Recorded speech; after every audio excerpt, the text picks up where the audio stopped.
This past Tuesday, myself, in conjunction with the Media Action Center, who is the director is Sue Wilson, we had a press conference in front of WTMJ Communications, and the purpose of the press conference was to let the public know that we are petitioning to deny the renewal of the FCC licenses for WTMJ and WISN.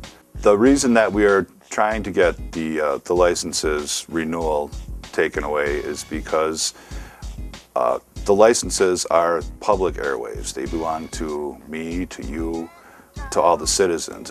It's like much like you go to apply for a driver's license, that it's not something that you can absolutely depend on to be there. There are only so many airwaves that are available to be heard by the public, and we had done some project prior to this that kept track of how WTMJ and how WISN allocated their time. They were not following the laws that are in place. What we used was, just prior to the recall election, we had a group of people that monitored with the stopwatch how many minutes were given to supporters of Scott Walker. At the end of each day, after determining how many minutes were given specifically of support for Scott Walker and how many minutes were given for his other opponent, Tom Barrett, an email was sent to all of the management at WISN and WTMJ. The request included a request under the Zapple Doctrine, which states that 60 days prior to each election, equal time should be distributed among all major political candidates. Now, WTMJ responded claiming that they did not have to give us equal time. WISN chose not to respond at all. Now, this is different from the Fairness Act that was taken away under Ronald Reagan. People confuse that, and we were told that was taken away. We don't have any need for that anymore. It doesn't apply to us. After doing this daily, we added up all the minutes, and it was found that both radio stations basically donated $1 million to Scott Walker's campaign.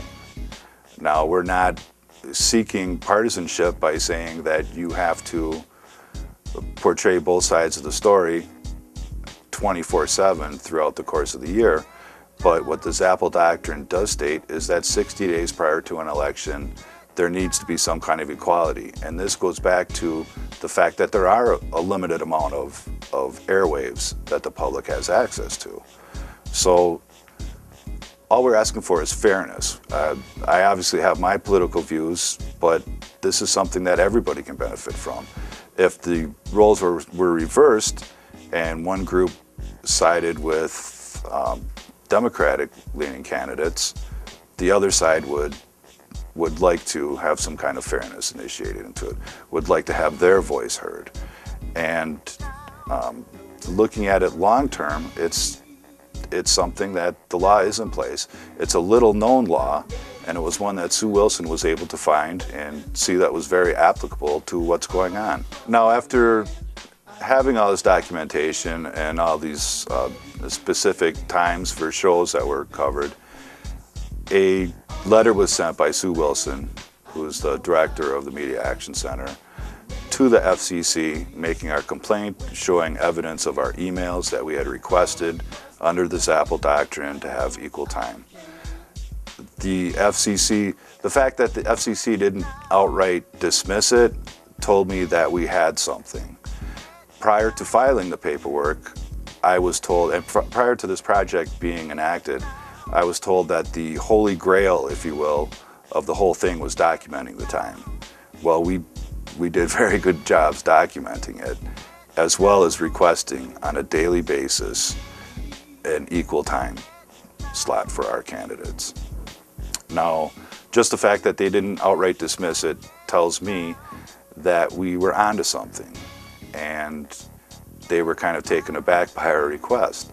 So further discussions ensued, And meanwhile, we kept writing our emails, requesting the time, and still without any results. I think what happened was that we kind of brought something up that the radio stations had no idea about. Radio stations are required by law to have the records available.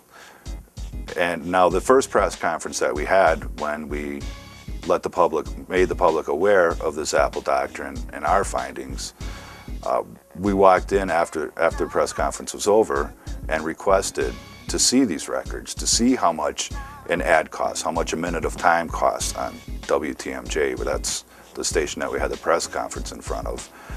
At first, we were initially refused entry to the building, and the manager, I believe it was Wexler, was denying us entry along with a couple of security guards, telling us we're not welcome inside the building. We said we'd like access to these records that are supposed to be made public. We were getting ready to turn around. We were making phone calls at the time too, letting others know that we were being denied access, when at the last second they changed their mind. So then in pairs of two, we were able to go in and look through the records, and that's how we came to our determination that basically $1 million was just handed to the Scott Walker campaign due to the advertising and the publicity that he gained. The Tuesday before Thanksgiving, we held a press conference in front of WTMJ, and at that time, we let it be known that I had signed a petition sent to the FCC officially requesting that the licenses not be renewed to WTMJ and WISN for violating the Zapple Doctrine. And another thing that we would like to see done is that those licenses be pulled from those stations and given to a responsible station that will follow the laws that are in place right now. We would hope that the public sees this as a nonpartisan issue, that all we're asking is for the radio stations to follow the law. Now that's not in place, and it's something that's been going on since I was a kid, that I remember this being just very one-sided. Senator Ron Johnson has even given credit to the radio stations that lean the conservative way as far as for him being elected, and giving credit for other Republicans being elected. Now, public airways I don't see as being used to get people elected. It should be used by all of us.